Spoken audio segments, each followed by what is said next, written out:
از آینه بپرس نام نجات دهنده‌ات را.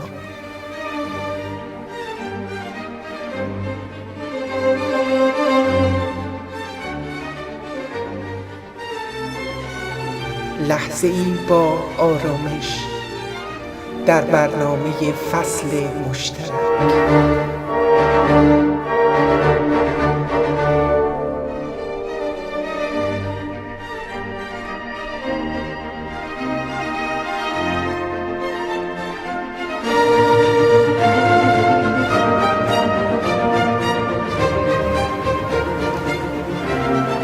با درود دوستان عزیز، به برنامه فصل مشترک خوش آمدید.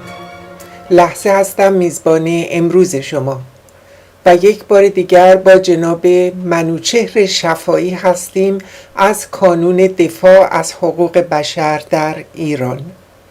جناب شفاعی، درود بر شما و ممنون از اینکه یک بار دیگه وقت خودتون رو به این برنامه اختصاص دادید.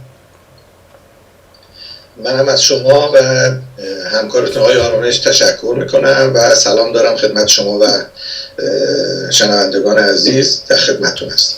خواهش میکنم. جناب شفاعی، امروز در چه خصوصی با هم گفتگو خواهیم داشت در مورد منشور حقوق بشر سازمان ملل متحد؟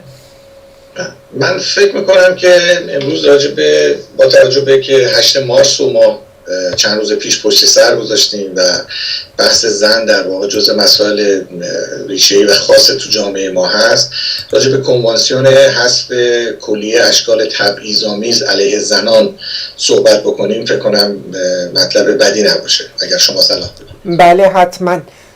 این کنوانسیون ها به فارسی اولا چی میگیم یا شما چی میگید؟ چه واژه‌ای رو استفاده می‌کنید؟ میثاق ها عربی هستش، قرارداد که عربی است، پیمان میتونه فارسی باشه. پیمان ها. بله.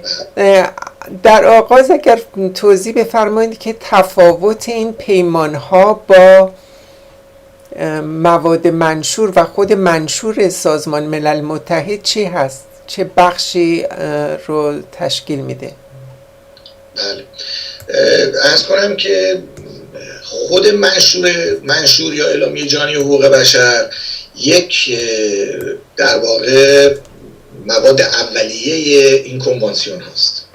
یعنی ابتدا بر اساس یک 30 ماده‌ای یک اصولی رو در واقع اعلام کردن که بر اساس این اصول میشه حقوق انسان‌ها را تصور کرد و به مرور برای اینکه بتونن این از فرم در واقع نوشتاری و اطلاعی خارج بشه و تبدیل به امور اجرایی بشه، تبدیل به قرارداد، پیمان، کنوانسیون شدش. چون که قبلا به صورت نوشته است، برای اطلاع برای همه فرستادن، همه فهمیدن، یه دم امضا کردن، ولی بعد از امضا خواستن اجراییش بکنن. چگونه میشد اجراییش کرد؟ چگونه میشه کشوری رو متعهد کرد که راجع به این اصول به تفاهم برسه؟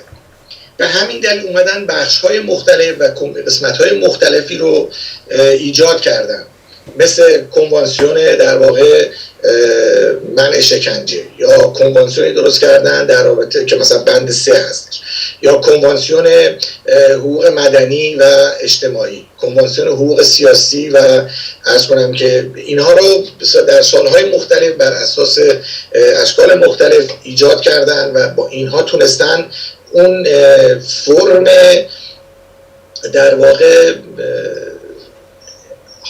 حالت عادی بودن، یعنی حالت، من حالا کلمه رو نمیتونم خوب پیدا بکنم، ولی از اون فرم نوشتاری بیاد بیرون، یعنی تبدیل به اجرا بشه، به حرکت در بیاد. در واقع به این صورت هستش.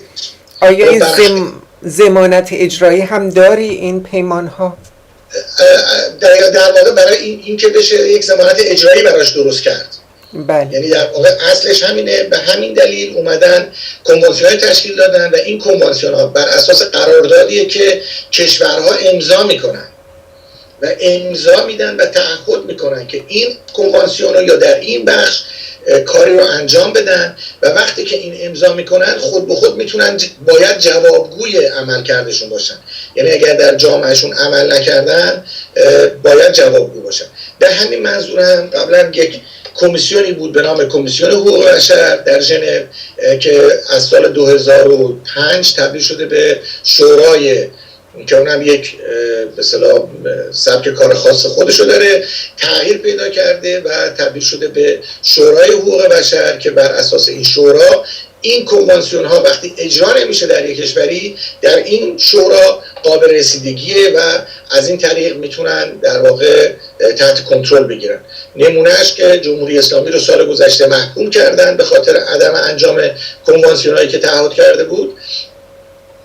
آقای احمد شهید رو به عنوان گزارشگر ویژه معرفی کردن و خود ایشون هم ظرف یک سال گذشته تا حالا 3 بار گزارش رسمی اعلام کرده به سازمان ملل، ولی تا این لحظه هنوز اجازه ورود ایشون رو به کشور ندادن و فقط بر اساس گزارشاتیه که از طریق اپوزیسیون و از طریق به اصطلاح شنیداری از طرف شاهدین در واقع انجام داده شد. بله. پس این چه تأثیری داره جناب شفایی؟ تأثیر این کار چی بوده؟ ببینید تأثیر در واقع برای این روی تأثیر این به حال یک سری اقدامات تحریم خواهم کرد. اگر که گزارش دوباره امسال الان هم شورا در حال بررسی و تصمیم گیری گزارش های آقای احمد شهید است، الان هم دارن بررسی میکنن. اگر دوباره به اصطلاح تغییری دیده نشه و اتفاق دیگه نیفته شروع میکنن به تحریم کردن. به هر حال در شرایطی که در قوانین جهانی در واقع مثل قوانین داخل کشور نیست که مأمور بفرستن دستگیر کنن ببرن بیارن زندان کنن، این کارا نیست، ولی از طریق تحریم و کارهای شبیه این میتونن در واقع سری کارهای انجام بدن و جلوی این کارا رو بگیرن و دولت رو تحت تاثیر قرار بدن. در واقع این کار یک کار این نیستش که بگیم فردا یه لشکری جمع میشه حمله میکنن میرن میگیرن میزنن میکشن، چون خود اینم کار حقوق بشری نیست از علل اصول در واقع. ولی در واقع با تحریم و با برخوردهای حقوقی در واقع این کار رو پیگیری خواهند کرد. بسیار خوب.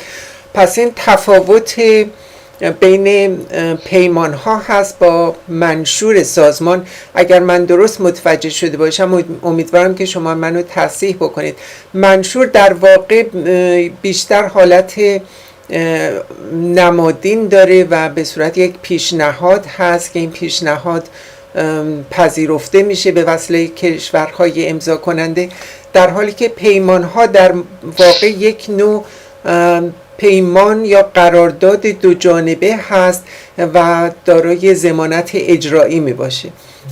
این برداشت من درست هست از این؟ دقیقا همین که شما فرمودید همین حالت هستش و بحث دو جانبه نیست، بحث چند جانبه است. در واقع یک دنیایی یا کسایی که امضا میکنن متعهدن نسبت به انجام اون تعهداتی که دادن. مثل انواع اقسام قراردادها که در دنیا اتفاق میفته و به هر حال این قراردادها در واقع لازم الاجراست. بله.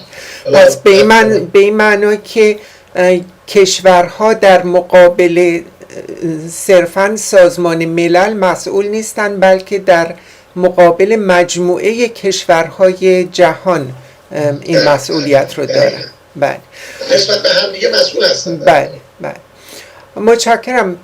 پس با این توضیح مقدماتی از پیمان‌های مربوط به سازمان ملل متحد میتونیم بپردازیم همونطور که پیشنهاد کردید به پیمان‌هایی که در مورد زنان به وجود اومده نوشته شده. چند تا پیمان هست تا کنون جناب شفایی راجع به زنان؟ از کنم بذارید من توضیح بدم. در حدود 32 کنوانسیون تا حالا امضا شده در کل. که به اصطلاح به توافق جمعی رسیده که الان اکثرا هم بالای 120 امضا زیر هر کدومشون هست.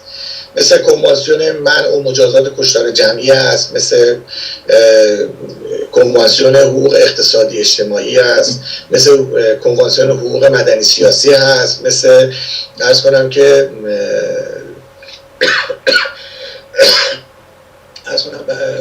برای اقلیت‌های ملی، نژادی، مذهبی، زبانی هست، راجع به اشکال تبعیض علیه زنان هستش. عرض کنم که در رابطه با حقوق کودک هست. در رابطه با زنان 2 تا در واقع اصطلاح انجام شده، یکی رفع خشونت علیه زنان هست، یکی هم تبعیض علیه زنان هست در مورد کودکان، و یکی هم در رابطه با عرض کنم پورنوگرافی هستش که یا به اصطلاح روسپیگری، در واقع جلوگیری از فروش اونهاست. هم در مورد کودک هست، هم در مورد زنان هست. بعد عرض کنم کنوانسیون هست در رابطه با ضد شکنجه در واقع وجود داره. کنوانسیون در رابطه با آژانس هسته‌ای هستش، به اصطلاح پیمان تکثیر سلاح‌های هسته‌ای هستش، و معاهدات سیاسی هست راجع به سفارتخونه ها، راجع به عرض کنم که امور پناهنده ها، در رابطه با آپارتاید، و مثلا حدود 32 تا هستن و ایران جمعاً تا حالا 12 تا اونا رو امضا کرده. در رابطه با زنان هم اگر که اجازه بدید من ادامه بدم یا اینکه با سوالی اگه هست من دارم. سوال من این بود که چند تا کنوانسیون و چند تا از این پیمان ها مخصوصا مربوط میشه به خانم ها و بعد یکی یکی هر جور که مایل هستید ادامه بدید.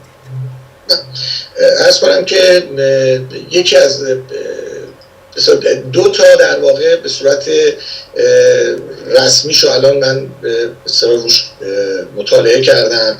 یکی کنوانسیون حذف کلیه اشکال تبعیض علیه زنان هست و دیگری در واقع حذف خشونت علیه زنان.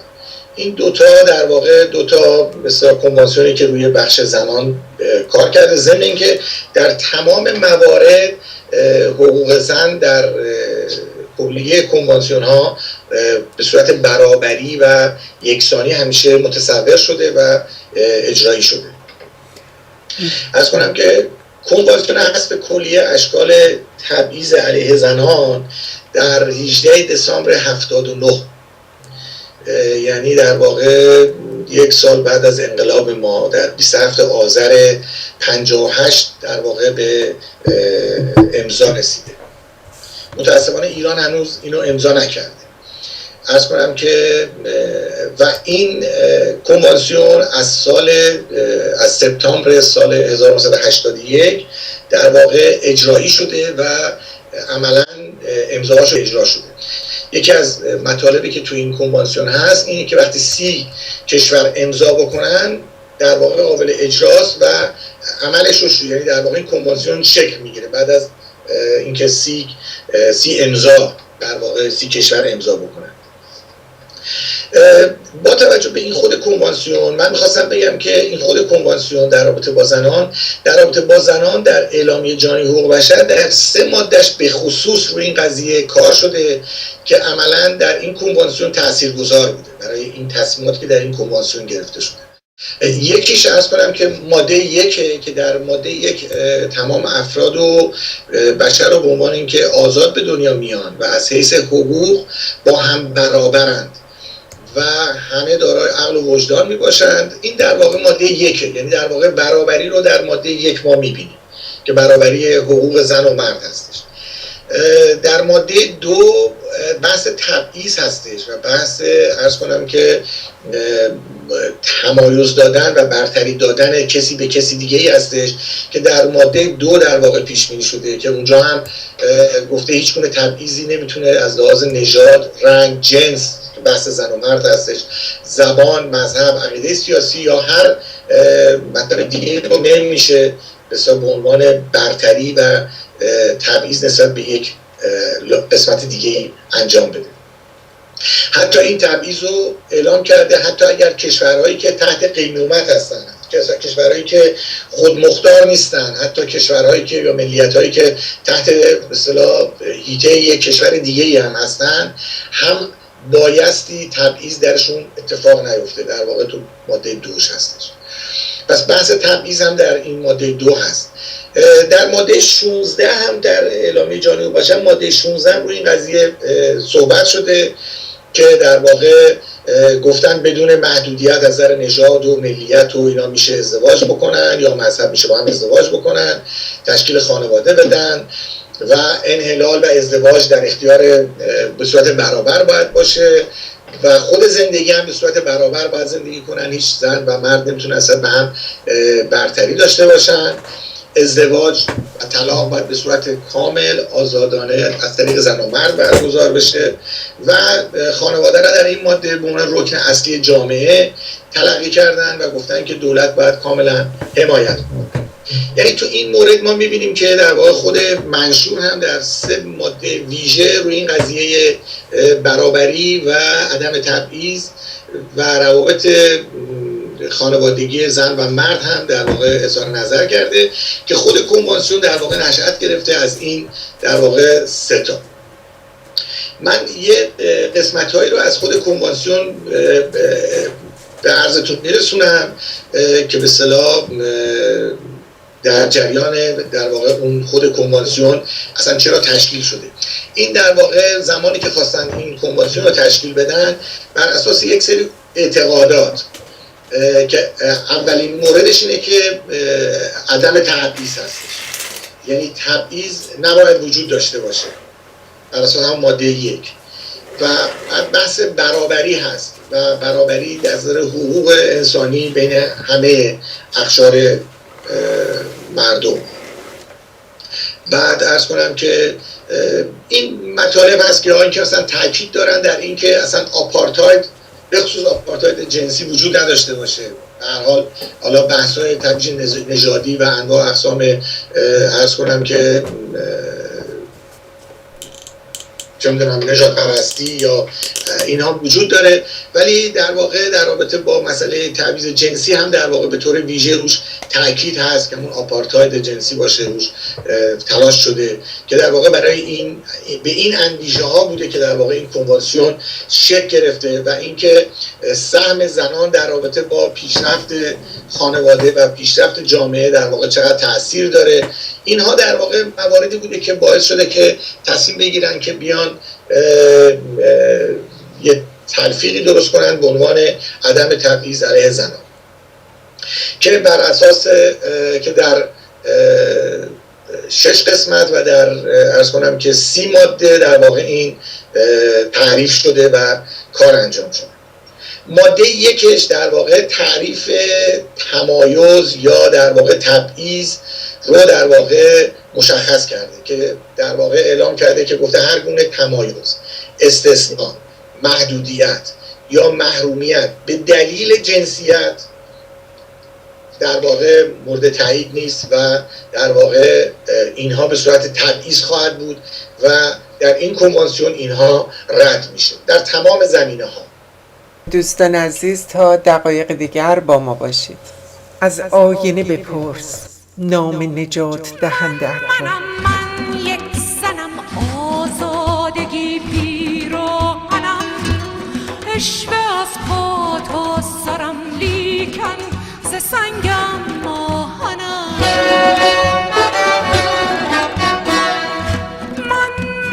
من مادرم دوستم رفیقم همسرم، شیره جانت ز من چادر مینداز بر سرم. رو به حک من شیر زنم خاموش تو من روشنم، با سلاح دین دگر آتش مزن بر خرمنم.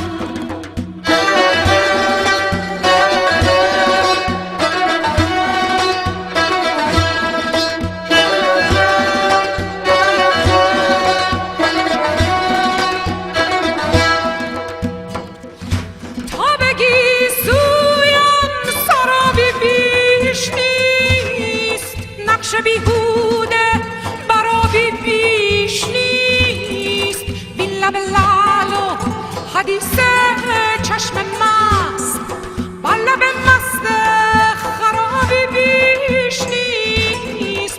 اسباب روی کمان و تیر مژگان سیاه، حرب و ابزار جنگ شر نابی بیش نیست.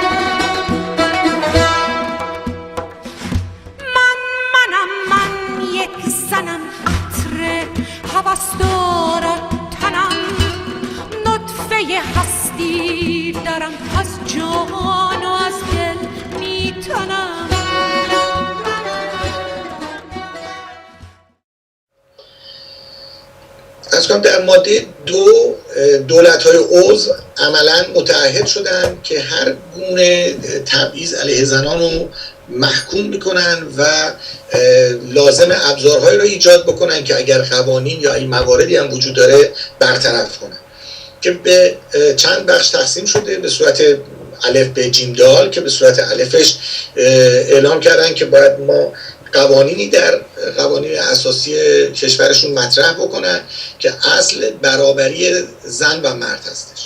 این در واقع توی یکی از بندها هستش. و دیگه اینکه قوانین رو تنظیم بکنن در کشورشون که اگر کسی در واقع علیه زنان تبعیضی اعمال شد هم جلوگیری کنن، هم در واقع مجازات هایی رو برای اون پیش بینی بکنن. بند سومش در رابطه با حمایت های قانونی از حقوق زنان بر مبنای برابری با مردان که از طریق دادگاه های صالح و از طریق نهادهای مردمی در واقع انجام بدن. بعد دوباره توی بند دیگه عنوان شده در رابطه با این قضیه هر خودداری بکنه از هر گونه اقدامی که در یک جایی در یک مؤسسه ممکنه عمل تبعیض‌آمیز علیه زنان اتفاق بیفته. عرض کنم که حذف تبعیض علیه زنان در هر سازمان، در هر ارگانی که حتی وجود داره باید این کار انجام بشه. دولت ها متعهد میشن انجام بدن. عرض کنم که دولت ها در واقع متعهد میشن که حتما قوانینی که در واقع به صورت عرف یا به صورت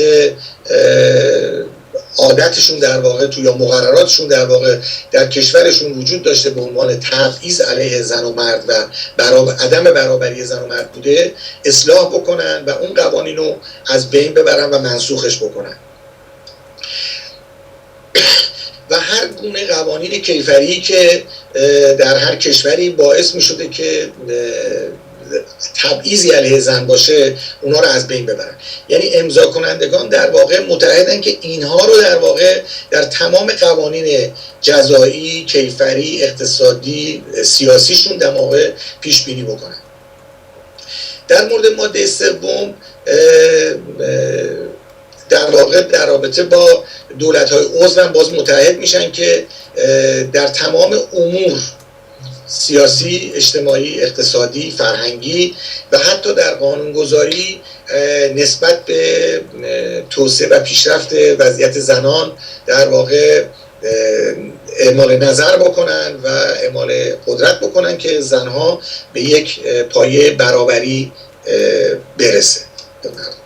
در ماده 4 باز تاکید هستش که برای اینکه اقدامات ویژه‌ای انجام بشه، یعنی کارهای ویژه‌ای برای تسریع در واقع رسیدن به برابری هست. یعنی اگر در یک جامعه‌ای به فاصله زن و مرد بالاست و مرد صاحب حقوقی است که زن صاحب این حقوق نیست، سریعا باید تصمیمی گرفته بشه، اتخاذهای بسیار قوانین رو سریع بیارن بگنجونن که بتونن اون به برابری برسه. یعنی به عنوان تسریع در کار، یعنی نره تو مراحل اداری که مثلا چندین و چند سال طول بکشه تا بیاد.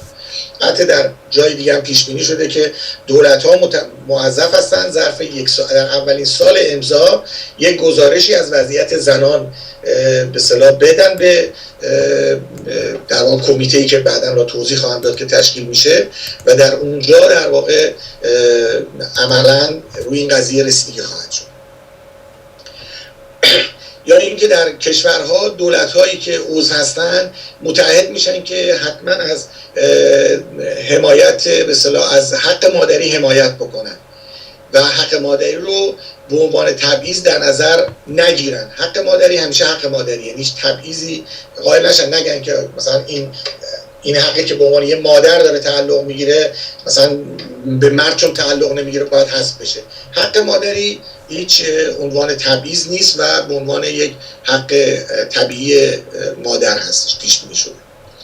در مورد ماده 5 هم در رابطه با آموزش و پرورش در واقع صحبت شده، در واقع به شکل‌های مختلف گفتن که باید سعی بشه آموزش داده بشه نسبت به اینکه تعصبات و عادت‌ها و عملکردهایی که بر پایه اعتقادات قبلی بوده از بین بره و عرض کنم که یک درک مناسبی در واقع در خانواده‌ها ایجاد بکنن که فرهنگ برابری در واقع در ذهن فرزند ایجاد بشه که پدر و مادر در یک سطح هستن و یعنی هم در جامعه و هم در خانواده در واقع بتونن این آموزش‌ها رو به اصطلاح قرار بدن و سعی کنن الگوهای رفتاری خاصی برای آموزش ایجاد بکنن که در واقع نقش برابری رو نشون بده، نه نقش برتری جنسی رو بر جنس دیگه.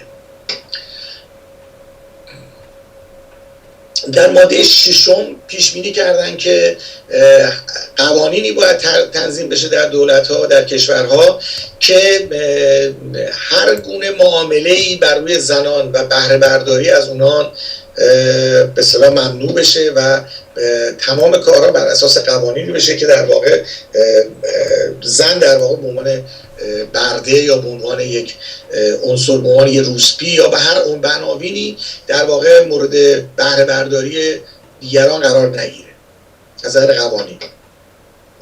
در قسمت دوم راجع به مسائل دیگه‌ای مطرح میشه، راجع به مسائل سیاست‌های حکومت‌های ایناست که در ماده 7 در واقع اعتقاد داره که دولت‌ها متحد میشن که زن رو در تمام زمینه‌ای که تبعیضی وجود نداره، زن رو در تمام قسمت‌های امور سیاسی مملکت قرار بدن و زن بتونه در تمام امور مملکتی از طریق حقوق مساوی با مردان برابر باشه که باز به 3 بند تقسیم کرده. حق رأی رو پیش بینی کرده، حق شرکت در تعیین سیاست‌های دولت و حق شرکت در سازمان‌ها و انجمن‌های غیر دولتی به اصطلاح بتونه حضور داشته باشه. البته نمیخوام الان دیگه مثال بزنم که تو جامعه ما چه اتفاقایی افتاده اینا، حالا در پایان میتونیم راجع به اینم باز با هم صحبت کنیم. من فقط خود کنوانسیون رو مطرح میکنم، نمیخوام الان مقایسه کنم. بله. در ماده 8 عرض کنم که این حق رو برای زن متصور شدن که در کشورها میتونن و موظفن بدون هیچ تبعیضی اگه ضرورتی داشت زن رو به عنوان نماینده دولتشون به دولت‌های دیگه معرفی بکنن. یعنی در واقع این نیستش که مثلا فرض کن چون زنه نمیتونه نماینده کشور بشه در یک مثلا چه می‌دونم ملاقاتی در یک قراردادی در یک جایی. در واقع این یکی از ماده هاست. در ماده 9 در واقع که ماده مهمیه و تو مملکت ما زیاد مراعات نمیشه، حقوق مساوی بین برای زن و مرد هست برای تغییر یا حفظ تابعیته. یعنی میتونن حفظ تابعیت داشته باشن، میتونن ازدواج بکنن با عرض کنم که همکشوری خودش یا با غیر همکشوری خودش، میتونه ازدواج بکنه، میتونه تغییر تابعیت بده و تمام اینها در اختیار در واقع زن هستش، میتونه بدون تبعیض انجام بشه و حتی میتونه تابعیت فرزند رو به نام خودش بکنه و جا به جا بکنه و حتی میتونه نام و فامیل خودش رو در واقع به روی فرزند بذاره، حتما نباید نام پدر باشه. در واقع در بخش 3 که ماده 10 هست در زمینه باز آموزش هستش که در واقع تصویب کردن که باید حتما زنان هم بتونن در شرایط مساوی به اصطلاح آموزش ببینن، مثلا برای شغلشون، برای دوره‌های تحصیلی بتونن حتما برن. حتی تشویق کردن که اگر بشه مدارس مختلط دختر و پسر باشه که بتونن در واقع اون برابری احساس بشه، از بورسیه‌ها به صورت برابر استفاده بشه، برنامه‌های منظمی داشته باشن دولت‌ها برای آموزش پرورش، برای برنامه‌های دراز مدتشون که مثلا عرض کنم که زنان هم در اونا وجود داشته باشن و سعی کنن دولت‌ها برای اینکه درصد دخترانی که ترک تحصیل میکنن برنامه‌ریزی بکنن که این ترک تحصیل اتفاق نیفته و سعی کنن برنامه‌ای ایجاد بکنن که تمام زنان در تمام فعالیت‌های ورزشی و هنری به اصطلاح شرکت داشته باشن و امکان عرض کنم که تضمین در واقع تضمین سلامت ویژه دختران در واقع جزء یکی از اصول این ماده 10 هستش. در ماده 11 در رابطه با حق کار هستش که در واقع تو این بخش هم نگاه میکنه، میگه کار اصلا حق کار در واقع حق هم زن هم مرد، هیچ چیز جدیدی نیست و حق همه هست بدون هیچ برتری و یا تبعیضی. از فرصت‌های شغلی و امکانات شغلی حق این هستش که خانم‌ها هم استفاده کنن و شغل برابر داشته باشن. حرفه‌ای رو که میخواد انتخاب بکنه خانم میتونه انتخاب بکنه و هر دوره‌ای که میخواد میتونه بره ببینه بدون که هیچ تغییر و تبعیضی باشه بگن این کار مخصوص مرداست این کار مخصوص زناست نباید وجود داشته باشه. از نظر دستمزد و پاداش و دریافت اینا هم اصلا باید همشون در یک حد باشه و برابر باشه. از امنیت اجتماعی به ویژه برخوردار باید باشن زنان در رابطه با بازنشستگی، بیکاری و تمام اینا باید استفاده بشه از مرخصی‌هایی که لازم دارن و حق برخورداری از حفاظت‌های و مراقبت‌های ویژه در رابطه با کاری که هستند و به خصوص در رابطه با زنانی که باردار هستند حق ندارن بگن که چون این بارداره در واقع استخدام نمیشه یا چون این خانم زن هستش ممکنه بعدها باردار بشه استخدام نمیشه و حتی اخراج هم اجازه ندارن که به این بهانه ها خانمی رو اخراج کنن به خاطر باردار بودنش و اینا. در واقع اون حق مادری در واقع اینجا بایستی حفظ بشه. در رابطه با وضعیت زنان اصطلاح مرخصی هایی که در رابطه با دوره زایمان دارن باید حقوق مزایاشون کامل گرفته بشه و خدمات اجتماعی هم باید کامل بهشون به اصطلاح بپردازند، از هر کاری که باشه باید انجام بدن و حمایت های ویژه‌ای هم از خانم‌ها در دوره بارداری باید انجام بشه و نوع کاری هم که داره انجام میده اگر میبینن براش زیان باره باید از اون کار بیاد کنار با همون حقوقش در یک کار سبکتر که دچار مشکل برای در اون دوره بارداری اتفاق نیفته. از کنم که در رابطه ما ماده 12 راجع به مراقبت‌های بهداشتی هستش صحبت میکنه که حتما بایستی این مراقبت‌های بهداشتی به صورت ویژه باز بحث همون بارداری و زایمان و پس از زایمانش هستش که باید رعایت بشه و مراعات بشه. من البته اینا رو خیلی گذرا و سریع دارم عنوان میکنم که دیگه وقت دوستان گرفته نشه، فقط دونسته بشه که در چه مواردی واقعا فکر شده. عملا در تمام موارد راجع به زنان که تبعیض نباشه فکر شده و از نظر اقتصادی و اجتماعی هم راجبش فکر شده. گفتن که حق استفاده از مزایای خانوادگی حق زن هستش، حق استفاده از وام‌های بانکی و اعتبارات مالی، حق شرکت در فعالیت‌های ورزشی، اینا هم جزء حقوقیه که از نظر اجتماعی براشون پیش بینی کردن. در ماده 14 در رابطه با مسائل زنان روستایی در واقع فکر شده و همون برابری‌هایی که در واقع برای زنان در عموم زنان پیش بینی شده در زنان روستایی هم پیش بینی شده. پیش بینی کردن که باید دوره آموزشی رو ببینن، آموزش به درس بخونن، حق گرفتن وام دارن، میتونن در مراسم شرکت بکنن، میتونن مسئول بشن، میتونن توی ارگان‌های خودشون تو منطقه خودشون در واقع مثل مردان عرض کنم که مسئول یک فعالیت‌های اجتماعیشون بشن و تمام حقوقی که فکر میکنید متصور هست اونجا بشه و اونجا باید از زندگی مناسب برخوردار بشن، برق، آب، مسکن، تمام اینها بتونن از اعتبارات کشاورزی و تسهیلات بازار، تکنولوژی، تمام اینا برخوردار بشن. دوستان عزیز تا دقایق دیگر با ما باشید. از آینه بپرس نام نجات دهنده‌ات را.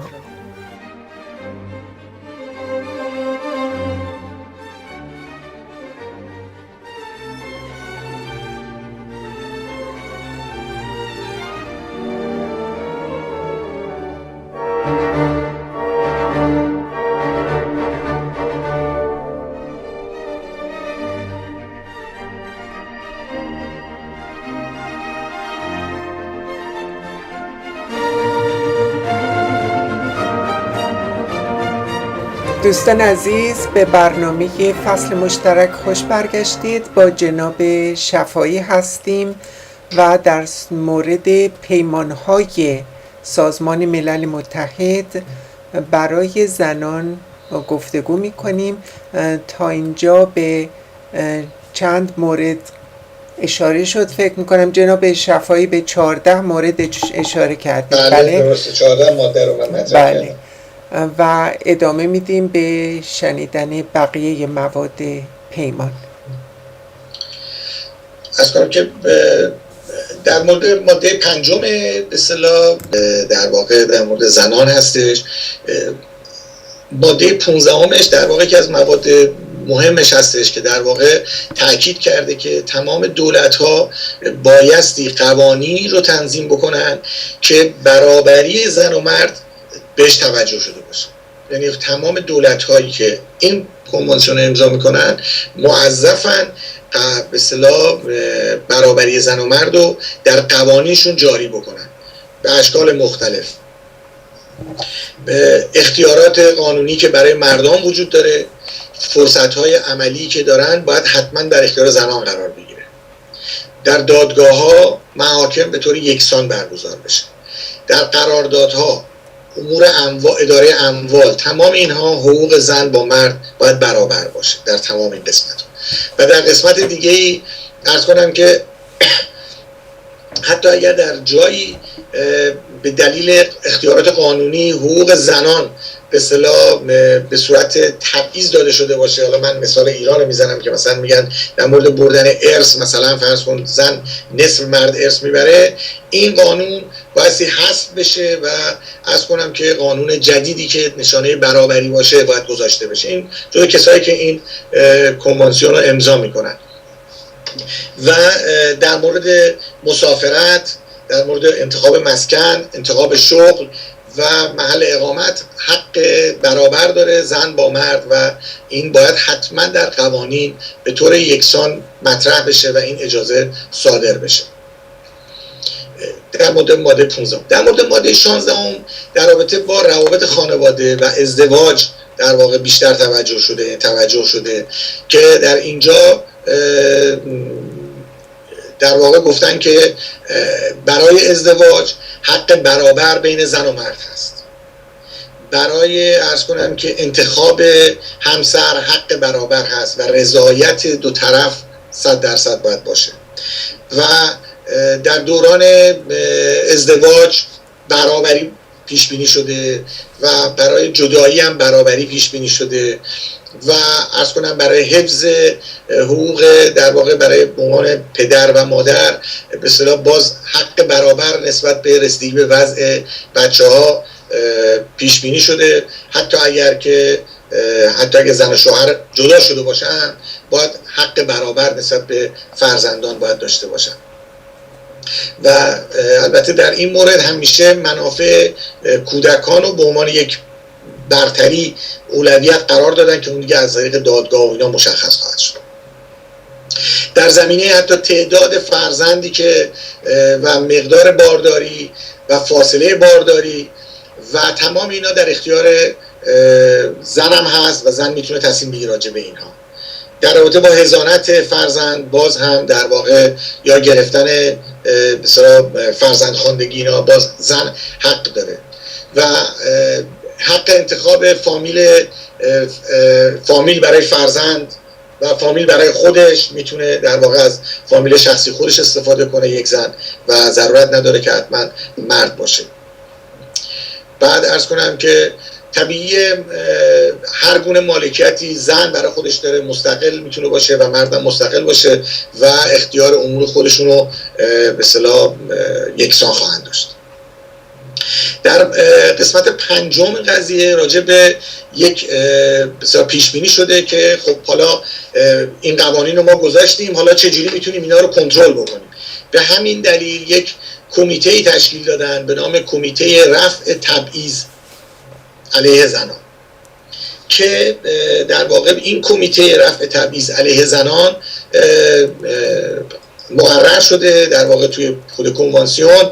پس از اینکه 30 نفر به اصطلاح امضا کردند، این یعنی 30 کشور این کنوانسیون امضا کردند، بلافاصله این کمیته شروع به کار بکنه که از 18 نفر به عنوان کارشناس در واقع به اصطلاح عضو این در واقع کمیته خواهند شد.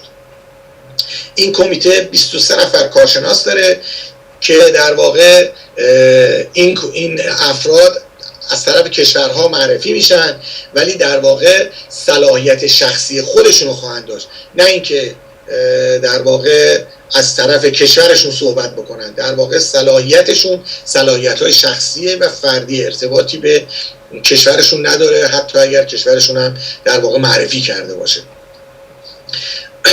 عرض کنم که این در واقع این اعضا از طریق رأی مخفی انتخاب میشن و عرض کنم 18 نفر و بلافاصله پس از اینکه این اولین جلسه رو که برگزار کردن به صورت قرعه 9 نفر اینا این این کمیته برای 4 سال تشکیل میشه، به اصطلاح برای اعضاشون 4 سال عضون، ولی اولین باری که تشکیل میشه 9 نفر به صورت قرعه انتخاب میشن و حذف میشن و 9 نفر باقی میمونن که بعد برای دوره‌های 4 ساله بعدی در واقع بتونن اون کار 4 ساله رو انجام بدن.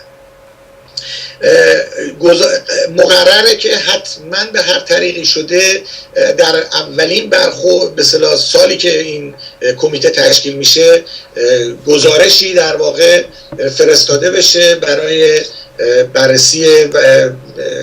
بررسی از هر کشوری در سال اول، ولی بعد از سال اول میتونن در هر 4 سال این گزارش رو نشونه رشد و وضعیت زنان رو در کشورشون رو در واقع میتونن موظفن گزارش کنن.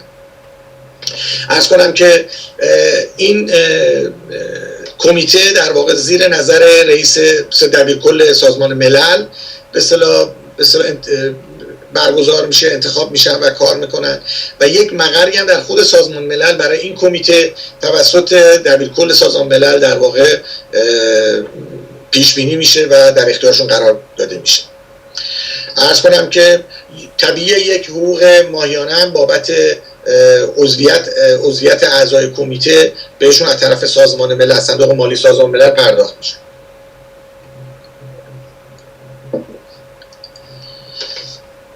بعد عرض کنم که در مورد ماده 19 اولین کاری که کمیته باید تشکیل بده تشکیل یک آیین‌نامه داخلی و اجرایی برای خودشه و یه سری کارمندم باید برای خودشون انتخاب کنن برای مدت 2 سال. این در واقع ماده 19 هستش، در رابطه با مسائل کمیته است. یه بخشی الان راجع به نحوه عملکرد کمیته صحبت میکنه که به هر حال من فقط برای اطلاع عرض میکنم که دوستان تو ذهنشون داشته باشن. عرض کنم که بحث گزارش شدم خدمتتون گفتم، ماده دیگه ایناش زیاد مهم نیست. یه قسمت ششم که در واقع تأکیدیه بر تمام قسمت‌های دیگه است، در ماده 23 هر قانونی که در واقع موجب عدم به اصطلاح دستیابی به حقوق برابر میشه عملاً بی تأثیره و نمیتونه در کشورها قابل اجرا بشه. یک، در قوانین دولت‌های عضو حق ندارن در قوانینی رو تصویب بکنن که برابری زن و مرد درش پیش بینی نشده باشه و اگر بشه عملاً حذف میشه و مورد تایید قرار نباید بگیره. یعنی همه دولت‌ها متحد میشن. هر کنوانسیون یا پیماننامه دیگه بین‌المللی که امضا بکنن کشورها، اگر در اون کشورها هم باز پیش بینی بشه که برابری زن و مرد از بین بره، اون کنوانسیون و پیماننامه از درجه اعتبار ساقطه. یعنی در واقع هر گونه عدم برابری در واقع تأثیر میذاره در قوانین کشور و در قراردادهایی که با کشورهای مختلف بسته میشه برای کسایی که عضو این کنوانسیون هستن اثرگذار هستش.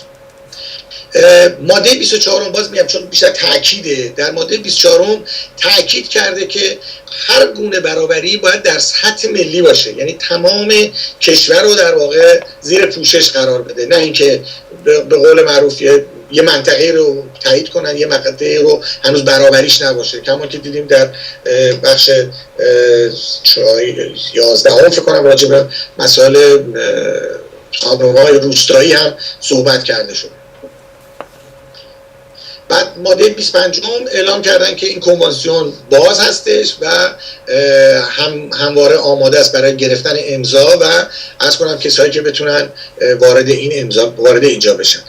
ماده 26 اجازه داده که این کنوانسیون میتونه تجدید نظر بشه روش، دوستان میتونن پیشنهاداتشون رو بدن به سازمان، به دبیرکل و دبیرکل هم در مجمع مطرح میکنه و بررسی خواهند کرد. و دیگه ماده بعدیش دیگه مراحل اداریشه که این کنوانسیون پس از امضا بعد از 30 روز به عنوان سند در سازمان ملل قرار میگیره و عرض کنم که یک مطلب خاصی نداره تا اینکه اعلام کرده که این متن به زبان‌های عربی، چینی، انگلیسی، فرانسه، روسی و اسپانیایی در واقع تنظیم شده و اینا همشون به عنوان یک عرض کنم که متن هستن و مرتعید همه هستش. من فکر میکنم که این خود کنوانسیون رو صحبت کردم و اگر اجازه بدید در یک بخش کوتاه دیگه‌ای بعد از یه استراحتی راجع به همین نگاه نسبت به زن در جمهوری اسلامی چگونه است من در خدمتتون باشم. متشکرم دوستان عزیز، تا لحظاتی دیگر با ما باشید و در قسمت بعدی گفتگویی خواهیم داشت در مورد قانون اساسی حکومت ایران و انطباق یا عدم انطباق اون با این پیمان. درسته؟ بله همینطور. بله، با ما باشید.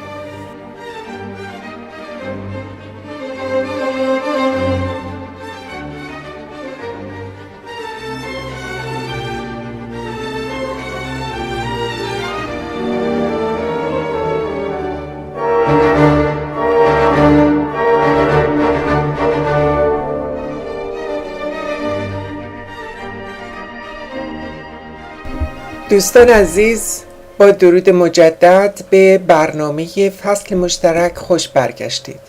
با جناب منوچهر شفاعی هستیم از کانون دفاع از حقوق بشر در ایران و در دقایق گذشته جناب شفاعی مواد کنوانسیون حذف کلیه اشکال تبعیض علیه زنان رو بررسی کردند و اکنون مواد این پیمان رو با مواد از قانون اساسی ایران بررسی میکنیم و اینکه تا چند اندازه مواد این پیمان منعکس هست در قانون اساسی ایران و تا چه اندازه به مورد اجرا گذاشته میشه. خیلی ممنون از فرصتی که دادید. من مجدد در خدمتتون هستم.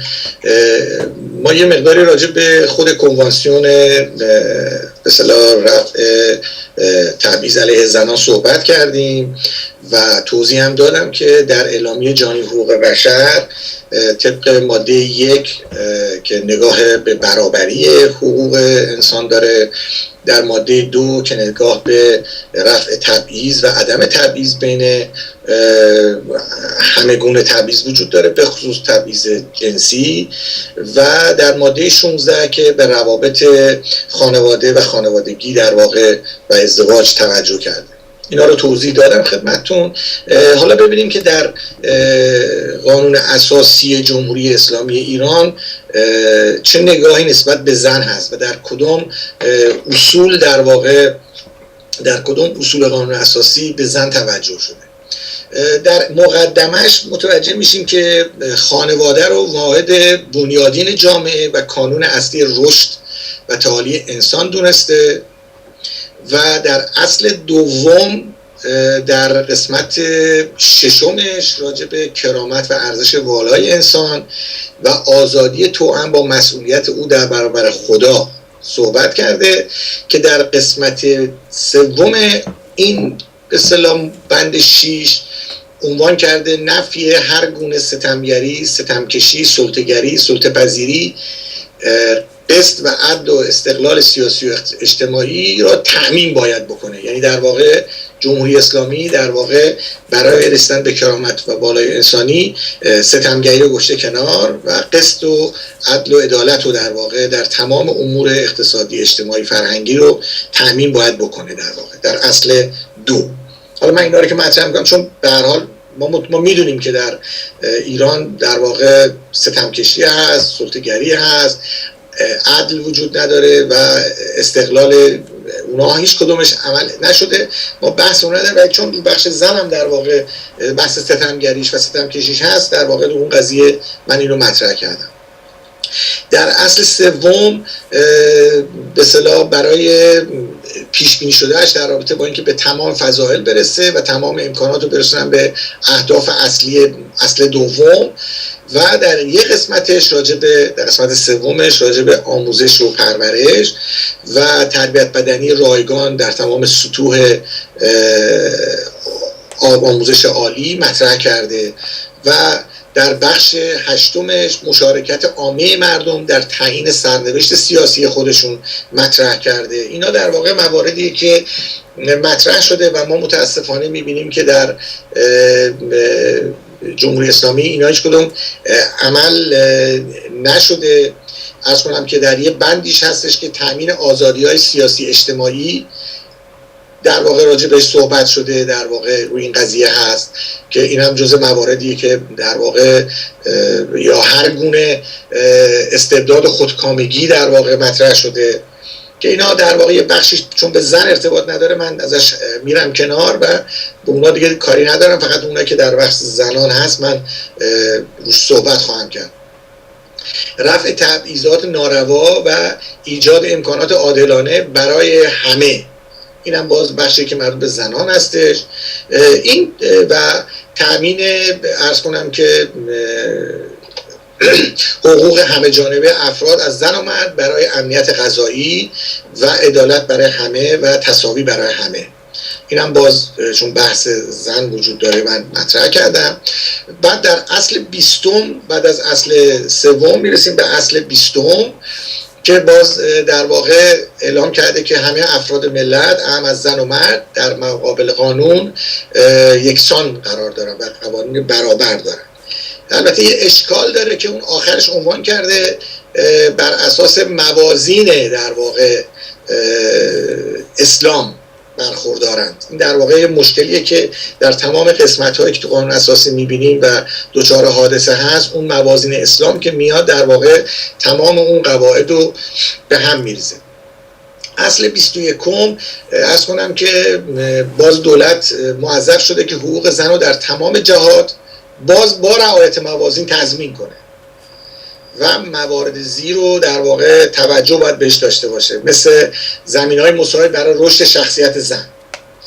بعد عرض کنم که ایجاد بیمه خاص بیوگان و زنان سالخورده و بی سرپرست، حمایت از مادران در واقع در دوران بارداری و دوره حضانت فرزند و کودک و فلان اینا، اعطای قیمومیت فرزندان به مادران شایسته. این در واقع مواردیه که راجع به زن صحبت شده و در واقع روی این قضیه اصرار داشته. من در واقع قانون اساسی جمهوری اسلامی ایران در سال 58 نوشته شده و خیلی برای من جالبه که به اصطلاح کنوانسیون هم در واقع در سال 58 در واقع امضا شده، یعنی هر دو در یک زمان در واقع این قانون اساسی نوشته شده و در همون زمان هم کنوانسیون به اصطلاح رفع تبعیض علیه زنان هم در واقع تنظیم و تشکیل شده.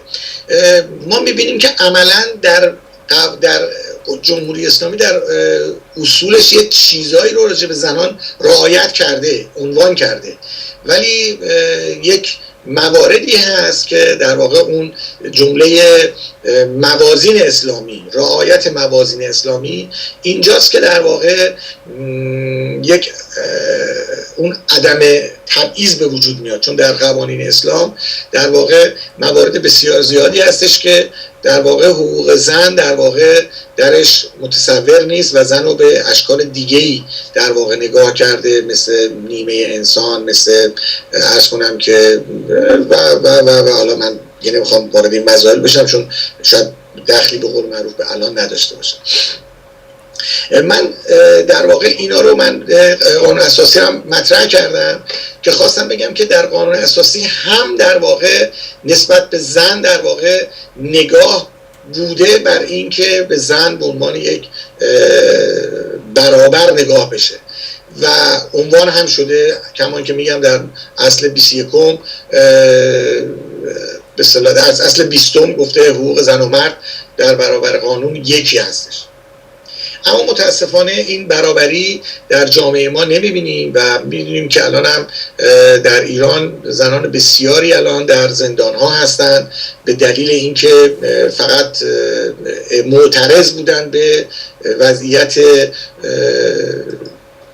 قوانین نابرابر و بر همون اساس الان ده ها زن زندانی داریم که در زندان ها هستند و خود این در واقع یک معضلی هستش و الان زنان ما در ایران به قوانین مختلفی معترض هستند، از جمله قوانینی که معترض هستند در رابطه با ازدواج هست، در رابطه با طلاق هست، چون می‌دونیم در جمهوری اسلامی عرض کنم که سن بسیار برای ازدواج برای زنان حتما بایستی رضایت پدر وجود داشته باشه، در صورتی که در کنوانسیون اصلا همچین چیزی نیست و در کنوانسیون در واقع پیش بینی شده که زنان کاملا میتونن در واقع مستقلاً و خودشون هم در واقع انتخاب بکنن. بعد عرض کنم که در رابطه با همین اعتراضاتی که انجام شده بسیاری از افراد دستگیر شدن، زندان شدن و زندان هستن که من میتونم اسامیشون رو بعداً عرض کنم خدمتتون. بعد بحث مهم بحث همین ازدواج، بعد راجع مهریه هستش، راجع به مسئولیت در واقع خانواده هست که در قانون مدنی بر اساس اصل 1105 قانون مدنی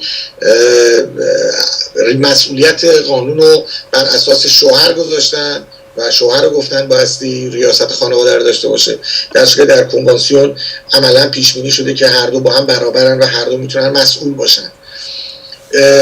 بحث نفقه هست، بحث تمکین هست، بحث اشتغال، اقامت، عرض کنم اینا، اجازه خروج از کشور، مسافرت، اینا همش به عهده مردان هستش و زنان حقی ندارن.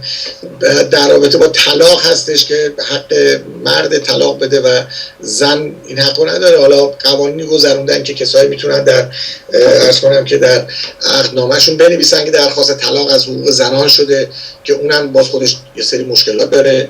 سرپرستی و حضانت بچه‌ها هستش، فرزندان هستن. عرض کنم که بحث چند همسری هستش و که از معضلاتی که الان وجود داره و یکی از موارد دیگه است که سن مسئولیت کیفری هستش.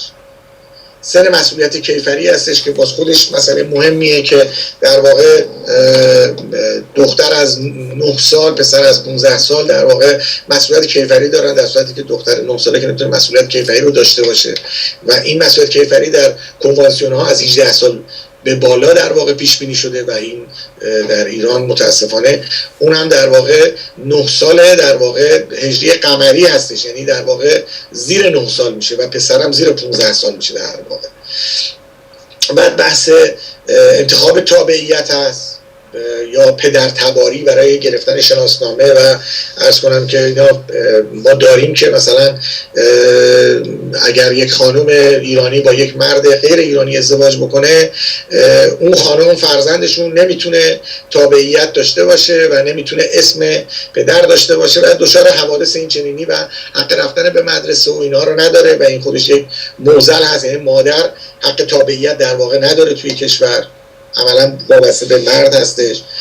عرض کنم بحث دیه هست، بحث ارث هست، راجع به شهادت هست که به هر حال در شهادت هم باز نصف حساب میشه، در دیه همینطور، در ارث همینطور و امثال هم مثل عرض کنم که پوشش اجباری هست، مثل سنگسار هست و یکی از موارد دیگه اصلا بحث شرط به اصطلاح کاندید شدن برای ریاست جمهوری هستش و یا مسئولیت در واقع زنان در ادارات. این در واقع یه مجموعه ای از اعتراضاتیه که در واقع گویای عدم گویای تبعیض در واقعا در مورد زنان هستش و زنان هم دارن تلاش میکنن که در واقع اینو از بین ببرن. اما در این میون ما میبینیم که بسیاری از زنان ما الان به خاطر این قضیه در زندان هستن. ما از زنان زیادی داریم در زندان هستن که میتونیم از وکلا اسم ببریم، خانم محمدی، خانم ستوده در زندان هستن، یا از فعالان زنان هستن، خانم اقدام دوستن، خانم بایزیدی هستن، خانم کرمی، عرض کنم صفارزاده، عرض کنم خانم فرید، خانم شیرازی و چندین خانم دیگه که اینا در زندان هستن. از مادران عزادار یا مادران پارک لاله چندین و چندشون در زندان هستن، میتونیم مثل خانم سیف اللهی رو اسم ببریم، خانم مکوندی هستش، عرض کنم که خانم بلکیش هستش و چندین نفر دیگه. از دانشجوامون هستن که باز در زندان هستن به خاطر مسائل زنان، مثل خانم بهاره هدایت، مثل خانم گلرو مهدی گلرو و از کنم از روزنامه نگاران، از دانشجویان دیگه، از هنرمندان داریم مثل در زندانن، از کنم که و از اقلیت‌های مذهبی.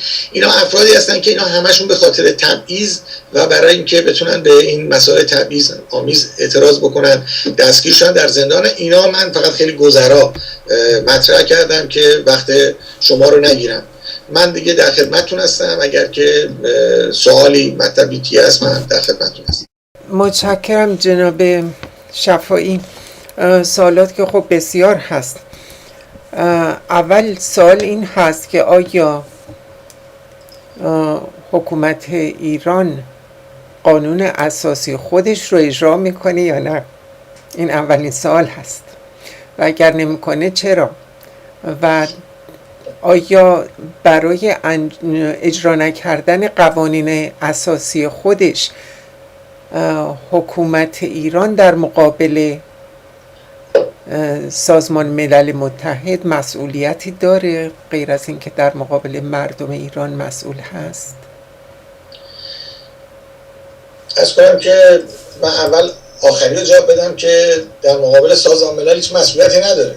اون به هر حال در واقع مردم مسئول هستش، چون برای سازمان ملل نمیتونه دخالتی هم داشته باشه توی این قضیه.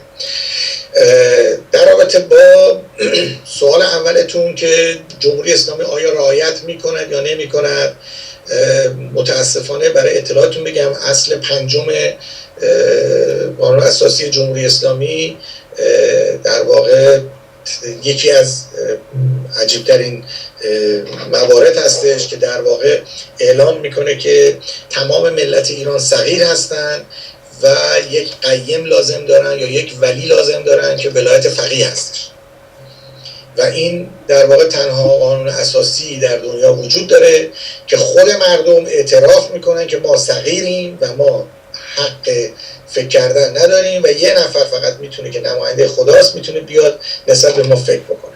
این در واقع من بهش میگم اصل صغارت بهش من میگم و این اصل صغارت هستش که در واقع تعیین کننده است. یعنی ما تمام این قوانینی که الان اسم بردیم به یک حرکت و به یک کلمه کنار رفته میشه و با کلمه بعدی که نماینده خدا در زمین آقای خامنه‌ای مطرح خواهد کرد یا نماینده دیگه‌ای که قبلا خمینی بوده مطرح خواهد کرد، در واقع جایگزین خواهد شد. خب پس جناب شفایی، در این صورت این انتخابات که انجام میشه به چه منظور هست؟ نیازی دیگه به انتخابات نیست. 100% نیازی به هیچ گونه انتخابی نیست، 100% نیازی به نماینده مجلس نیست، 100% هیچ گونه نیست. اینها تمام کارهای در واقع ظاهری هستش، چون در حال متاسفانه در جامعه ما مطالعه خیلی کم هستش و متاسفانه در جامعه ما یک اصلی وجود داره در دین شیعه به نام تقلید. یعنی هر کسی که مسلمان شیعه هست بایستی مقلد یک آیت اللهی باشد و اون آیت الله به جای ایشون فکر بکنه. یعنی من دکترا دارم، تحصیلات دارم یا هر امکانات مالی همه چی دارم، من حق فکر کردن ندارم. من هر سوالی دارم باید برم از کسی که تقلید میکنم سوال کنم. آقای آیت الله کیک من باید برم بپرسم، بگم آقا بنده مثلا میخوام برم مسافرت، باید چقدر هزینه کنم، چقدر هزینه نکنم، مثال من یا خداوند در کجا قرار داره، یا مثلا نماز چند رکعت بخونن، یا هر سوالی. یعنی در تمام سوالات باید بری از ایشون سوال کنی و ایشون جای شما فکر کنه. اینه که در واقع متاسفانه این فرهنگ دین شیعه رسوخ کامل داره در جامعه ما و متاسفانه اون بحث تقلید یکی از موارد بسیار بسیار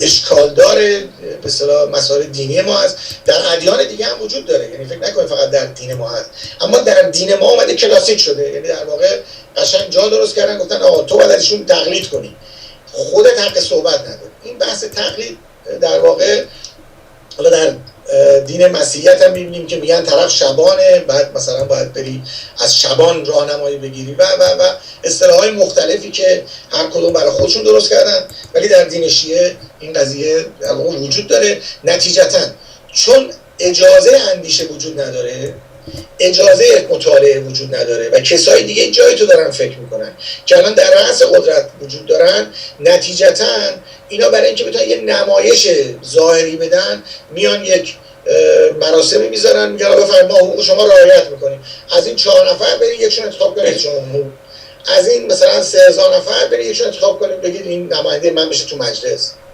حالا اون 3000 نفر کیان این طرف کاری نداره، چون اینو در واقع شورای نگهبان تایید کرده، آقای رهبر تایید کرده و من هم که حاضر نیست حق فکر کردن ندارم، حق انتخابم هم در هم میاد، میگم این خیلی خوش اخلاقه، این خیلی لبخندش قشنگ‌تره، اینو انتخاب میکنم بدون اصلا بدونم کی هست. البته از این 4 نفر هم که برای جمهوری اسلامی به سمت ریاست جمهوری معرفی شدن به ملت، 2 نفرشون که در حبس خانگی هستند، از همون اوایل این 2 نفر زیر سوال بودن و شخصی هم که انتخاب شد به عنوان ریاست جمهور او هم امروزه زیر سوال هست. بنابراین از این 70-75 میلیون جمعیت ایران 4 نفر صرفاً صلاحیتشون شناخته شد، به رسمیت شناخته شد به وسیله خود حکومت یا مرجعیت، و از این 4 نفر هم 1 نفر که خودش رو کنار کشید، اون 3 نفر دیگه که به جا موندن، اون 3 نفر هم زیر سوال هستن. ببینید اصلا من نگاهم به این نیستش که حالا اون 2 نفر کیان، زندانن، چی نیستن. من بحثمون اصل صغارت هستش. وقتی اصل صغارت وجود داره دیگه در واقع مگر آقای خاتمی نیومد با اون همه وعده وعید 8 سال اومد هر روز گفت بحران داریم بعد هم هیچ اتفاقی نیفتاد چون کاری ازش بر نمیاد. یا ما مجلس ششم داشتیم، در مجلس ششم در واقع تمام اصلاح طلبها تو مجلس ششم بودن. وقتی اومدن راجع به اصطلاح مسئله مطبوعات مطالعه بکنن، کلی هم داشتن مطالب جدیدی می آوردن نماینده‌های اصلاح طلب، یه حکم حکومتی اومد در زمان ریاست مجلس آقای کروبی همین آقای کروبی رئیس مجلس بود، حکم حکومتی اومد آقا دیگه کسی اصلا حق حرف نداره، حکومتی حکم صادر شده، آقای رهبر گفتن آقا اصلا راجع به قضیه حرف نزنید، تموم شد خلاص، گذاشتن کنار. یعنی در واقع اون حکم حکومتی همیشه وجود داره، یعنی ما اصلا نباید بشینیم انرژیمون رو بذاریم برای اینکه ببینیم آیا حالا این باشه بهتره یا اون باشه بهتره. این از پایه مسئله داره. یعنی وقتی که ما جامعه خودمون قبول داریم که ما صغیر هستیم و ما نیاز به ولی داریم، دیگه ما تکلیفمون روشنه، خودمون ما ولی داریم، ما باید ولی داشته باشیم. مثل آقا من دیوانم، عقلم نمیرسه، مثلا حسن آقا تو بیا لطفاً کار زندگی منو بچرخون، یا تو بیا جای من برو مثلا چه میدونم فلان اداره این کارو بکن. این در واقع من خودم وکالت دادم رسما با امضا و پذیرش این قانون اساسی. این دیگه کلنجار رفتن در واقع به نظر من دیگه نداره راجع به اینکه این قانون اساسی اجرا میشود یا نمیشود.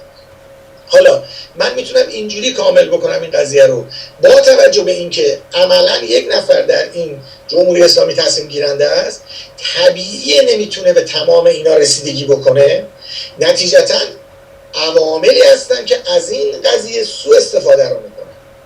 همونطوری که در تمام تشکیلات دیکتاتوری این اتفاق میفته. زمان شاه هم همین بساط بود، خود شاه میخواست خودش همه کار انجام بده، اما متاسفانه چون خودش توانایی رسیدگی به همه کار رو نداشت، افرادی رو که انتخاب میکرد سوء استفاده میکردن و هر کس هر کاری دلش میخواست میکرد. و اینجا هم همین اتفاق داره میفته. به این معنا که نهادهای اجتماعی به وجود نیومده، این ساختارهای اجتماعی به وجود نیومده. احسن. یعنی وقتی سوالی وجود نداره، دیگه نهادی وجود نداره برای حرکت کردن. هر کسی هر کاری خواست بکنه، جواب مثلا این دولت داره یه کاری میکنه، به کی باید جواب بده؟ 3000 میلیارد پول خوردن رفتن، مثلا کسی ککش نگزیده خانم.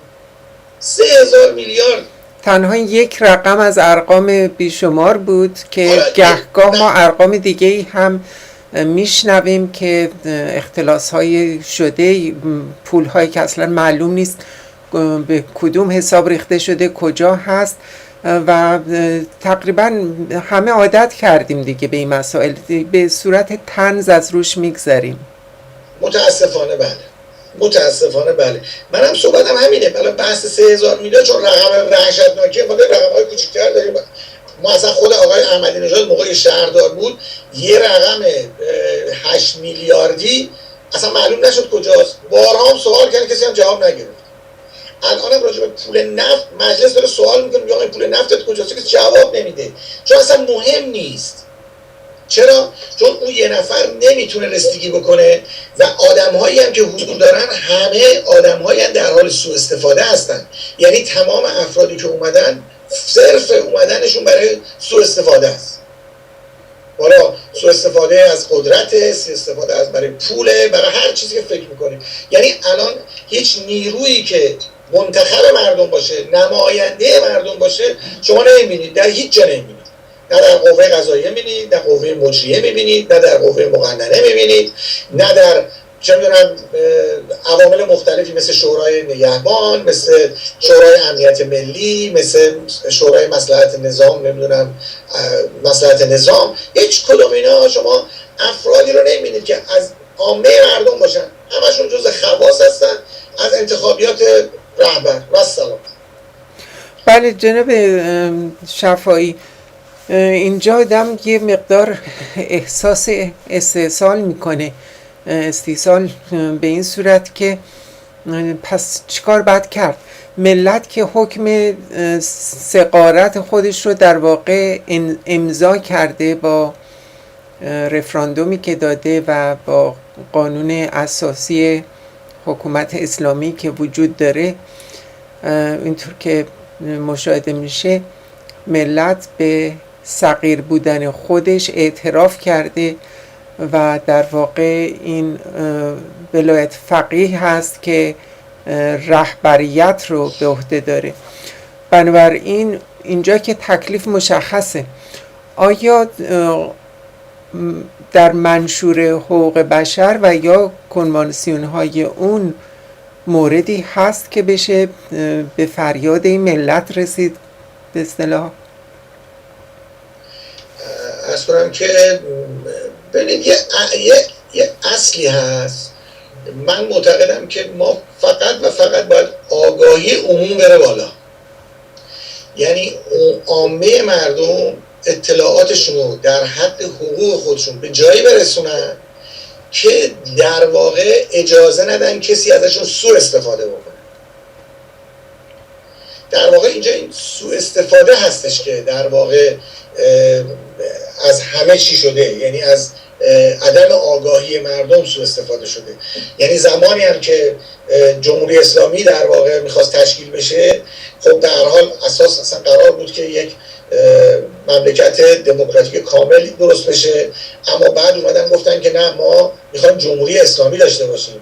چرا؟ چون آقای خمینی در کتابش که هیچ وقت ما نتونستیم بخونیم اون موقع ها اعلام کرده که ما یک جمهوری اسلامی داریم که بر اساس ولایت فقیه باید اداره بشه، که در دوره به اصطلاح قبلی، در دوره شاه، امکان مطالعه این کتاب برای هیچ کسی وجود نداشت که بفهمه اصلا این جمهوری اسلامی چی هست و چی میخواد بگه، که اگه فردا خمینی اومد چه عکس العملی باید داشته باشه.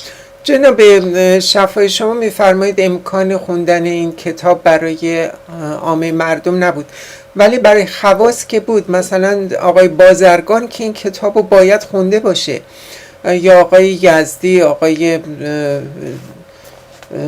دیگر افرادی که به اصطلاح از بنیانگذاران این جمهوری بودن، اینها که دیگه این کتاب رو خونده بودن و آگاهی داشتن. پس چطور هست که اینها زیر بار رفتن؟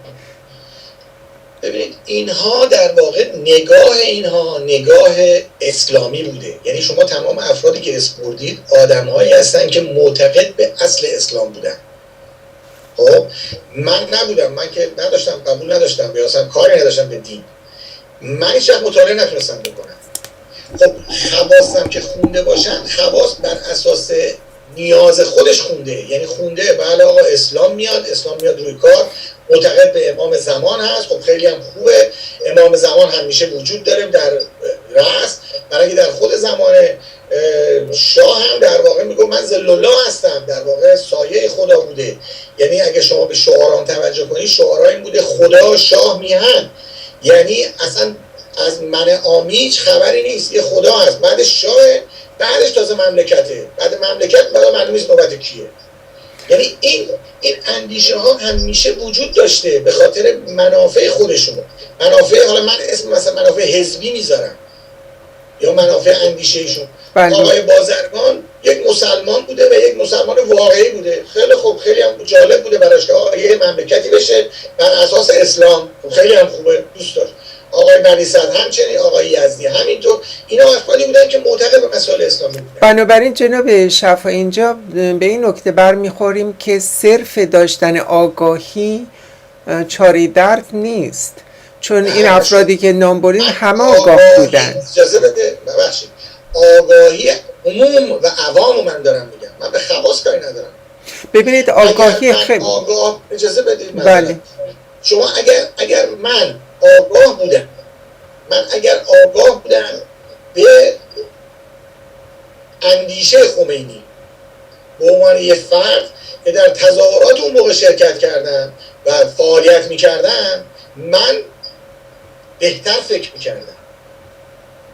کسایی هم که به عنوان یک حرکت اومدن جلو، خب آدم گوش میکنه. خب خود آقای خمینی میره میشینه توی فرانسه میگه آقا ما حقوق بشر رعایت میکنیم، زن حقوق برابر دارد، هست، صداش هست، نوشته‌هاش هست، صداش هست، همش وجود داره. خب من به عنوان یک کسی که یک روحانی وقتی این حرفو میزنه، از دید من یه روحانی آدم محترمی، آدم دروغگویی نمیتونه باشه. در اون دوره فکر میکردم، حالا که اصلا مطلق میگم روحانی دروغگوه، در اون دوره فکر میکردم که روحانی دروغ نمیگه، روحانی سالمه، صادقه، حرف منظم میزنه.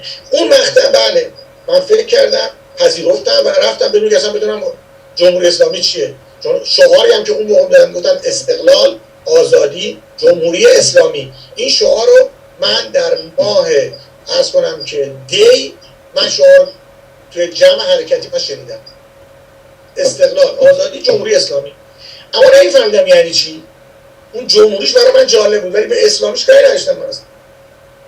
من میخوام بگم که اگر آگاهی عوام بالا بود، اون موقع جمهوری اسلامی، اون عوامی که پشت اون بیدق را میافتادن اعتراض میکردن، گفتن آقا نه ما جمهوری اسلامی نمیخوایم. ولی آگاهی وجود نداشت، آگاهی عامه وجود نداشت. این در واقع اصله. من اعتقادم اینه که آگاهی عموم، نه آگاهی منوچهر شفاعی، آگاهی خانم لحظه، آگاهی حسن، آگاهی حسین، آگاهی عموم، حداقل 35% جامعه 70 میلیونی ما باید به حقوقشون آشنا بشن و بدونن حقشون اعتراض کنن و بدونن حقشونه که باید برن جلوی مثلا این حرکت‌ها رو بگیرن. حقشون اگر این کار بشه جامعه سالم میشه، تعریف عوض میشه، حکومت عوض میشه، همه کار میشه. اگر نه که همینی که هست. الان تمام معترضین به تمام اشکالات که در جامعه پیدا میشه، شما نگاه از ایران 500 700 800 نفر امضا میکنن، تموم شد. هیچ وقت نمی‌بینید 100,000 تا امضا پیدا بکنه شد. بله جناب شفاعی، کسی منکر این نیست که هرچه سطح آگاهی بالاتر بره به نفع جامعه هست، این رو من زیر سوال نمیبرم. اما نکته ای رو اینجا میخوام مطرح کنم و اون این هست که چه نوع آگاهی، و وقتی که شما این آگاهی رو حتی اگر در سطح عموم جامعه هم داشته باشید، ایدئولوژی میاد و برتر از آگاهی عمل میکنه و در واقع مهر خودش رو حتی روی اون آگاهی هم میخواد بزنه، اون موقع چه کار میکنید؟ نمونهش همین افرادی که گفتین، درسته که از خواص بودن اما اینها افراد آگاهی بودن، ولی ایدئولوژی که داشتن، ایدئولوژیشون حرف اولو میزد. حالا اگر ما در جامعه هم به طور کلی آگاهی رو به حد بالاتری برسونیم اما ایدئولوژی در واقع بیاد و روی ذهن اینها عمل بکنه به نوعی که دنبال روی اون ایدئولوژی باشن در وهله اول، باز همین مسئله رو خواهیم داشت و این مسئله تکرار میشه. ببینید وقتی که آگاهی وجود داشته باشه دیگه ایدئولوژی نمیتونه نفوذ بکنه. پس چطور در مورد آقای بنی صدر، آقای بازرگان کرد؟ اونها آگاهی داشتن اما ایدئولوژیشون، من اصلا به افراد کاری ندارم، من راجع به مردم صحبت میکنم. ببینید تفاوتش چیه؟ اینا نمایندگان مردم هستن دیگه. نه نیستن آخه اینا نماینده نبودن که، اینا یه سری آدمایی بودن که به دین اسلام معتقد بودن و آقای خمینی هم وقتی رفت فرانسه و یا اینا رفت بردنش فرانسه فرقی نمیکنه، رفتن پلوی ایشون به عنوان یک رهبرشون رو پذیرفتن و دنبالش راه افتادن، اومدن مملکت رو درست کنن. اصلا ارتباطی به این قضیه نداره. بحث من یه بحث دیگه است. ببینید وقتی آگاهی وجود داشته باشه، آگاهی عمومی وجود داشته باشه، هیچ ایدئولوژی نمیتونه سوار این آگاهی بشه. یعنی وقتی من شخصا آگاهم به این که در دین از سیاست، دین از دولت باید جدا باشه. من میگم دین از دولت باید جدا باشه. هر کی دین خودشو داشته باشه، من که دین ندارم، اون که دین چی داره، اون که اصلا مهم نیست. ولی در دولت حق فکر دینی نباید وجود داشته باشه. نباید قانونی تصویب بشه که دین در واقعش مثل این که نوشته که همونطوری که مثلا قانون اسلام وجود داره، اینا نباید وجود داشته باشه. ولی جناب شفاعی این آگاهی نیست، خودش یک نوع ایدئولوژیه، یک ایدئولوژیه که میگه دین از سیاست باید جدا باشه. این آگاهی، ببینید وقتی شما از آگاهی صحبت میکنید باید بفرمایید که آگاهی بر چه اساسی؟ در این مورد شما آگاهی بر اساس حقوق اصلی انسان. خب این حقوق اصلی اسلام از کجا منشأ میشه؟ حقوق اصلی انسان، این بحث هم داشتیم، این حقوق اصلی حقوق ذاتی هر انسان هستش. یعنی من از بعد تولدم این حقوق با من همراه باید باشه. آزاد فکر کنم، آزاد حرف بزنم، آزاد تنفس بکشم، آزاد هر جا دلم میخواد برم، آزاد باشم برای هر کاری. بله اینجا یادم میاد که ما در سر این موضوع من با شما یه مقدار زاویه داشتم، از این نظر که من اینها رو قراردادهای اجتماعی میدونم. به اون صورت من به حقوق ذاتی معتقد نیستم چک حقوق ذاتی رو برخواسته از حقوق طبیعی میشناسم و حقوق طبیعی در واقع چیزی نیست غیر از حقوق جنگل و حقوقی که طبیعت در واقع به موجودات خودش میده و بقای اصلح هست. این مواردی رو که ما صحبت میکنیم من هنوز معتقد هستم که برخواسته از قراردادهای اجتماعی هست که به مناسبت تمدن و بر مبنا و بر اساس متمدن شدن ما این قراردادها، این توافق، این پیمانها رو با همدیگه میبندیم. من باش هیچ معضلی ندارم، مشکلی ندارم، صرفاً با منشأش یک مقدار با شما زاویه دارم که از نظر من منشأ اینها قراردادهای اجتماعی بین ما هست، بین ما انسان ها هست. ببینید قراردادها اخیراً قرارداد شده، یعنی من خودم عنوان کردم همیشه میگم بهترین تصمیمی که بشر برای خودش تا به حال، نمیدونم بعداً چی میشه، گرفته همین 30 ماده اعلامیه جهانی حقوق بشر هستش. این بهترین تصمیمی که بشر برای خودش گرفته تا به حال. اما تا به حال، حالا بعدش حالا ممکنه بیام 30 تا رو بکنن، 100 تا بکنن، 2 تا، من نمیدونم، یا تعدیل بکنن، جرف و تعدیل بکنن، تغییرات بدن. من تا اینجا رو دارم عرض می‌کنم، چون میبینم بر اساس این 30 تا دارن قراردادایی میبندن، مثل نمونهش همین امروز که صحبت کردیم راجع به رفع تبعیض علیه زنان هستش. خب همین این اگر اجرایی شده باشه دیگه برابری زن و مرد وجود داره، دیگه حادثه‌ای برای زن پیدا نمیشه. خب حالا من میام روی صحبت بعدی، اینه که شما میگید قانون طبیعت اصل و قانون جنگل هست، من 100% مخالف هستم، چون اصلا قانون جنگل برای حیوانات وجود داره، برای کسایی که اندیشه ندارن. انسان صاحب اندیشه است، صاحب فکر هستش. اندیشه‌ای در انسان وجود داره در هیچ کدوم از حیوانات شما نمیتونید پیدا بکنید. اون به خاطر اندیشه‌ای که داره در واقع توحش یا عرض کنم کشتن خوردن همدیگر در واقع میتونن خودشون رو زنده نگه دارن. اما در انسان فرقی وجود داره که با اندیشه خودش میتونه برای خودش بازسازی کنه، بهسازی کنه، حرکت بکنه بر اساس توافق. بر اساس توافق. ببینید من معتقدم منی که به دنیا میام به دلخواه خودم که به دنیا نمیام، که من به دلخواه خودم به دنیا نیومدم، شما هم همینطور. حالا ما که به دنیا آمدیم چون به دلخواه خودمون نیومدیم، صاحب یه حقی هم هستیم اینجا. حقمون چیه؟ حق نفس کشیدن. آقا نفس بکشیم زنده بمون. حالا که اومدیم این یه حقه برای من، نمیتونه بگی این قراردادیه. این حق من نفس بکشیم، حق اندیشیدن، حق صحبت کردن، حق راه رفتن، حق حضور در اجتماع، حق حضور در خانواده، حق برتر شدن، حق تحصیل کردن. اینا حقوقیه که من در بعد ورودم دارم. حالا یه اجتماع اینا رو من میده، یه اجتماع من نمیده. اونجاست که من تبدیلش میکنم به قرارداد.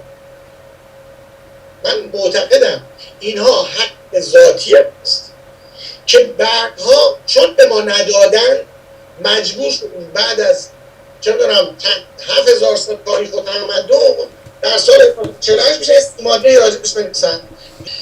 یعنی در واقع بعد از سال قبل از 1948 هم مانیفست در واقع مارکس وجود داشته، اون هم در واقع راجع به حقوق انسان صحبت کرده. یعنی قبل از اون هم با صحبت شده راجع به حقوق انسان، جان لاک صحبت کرده، مونتسکیو قوانینش صحبت کرده، اینا وجود داشتن. خورده این اندیشه ها که قبلا راجع به تاریخش صحبت کردیم اومده و تبدیل شده به این اعلامیه جهانی حقوق بشر.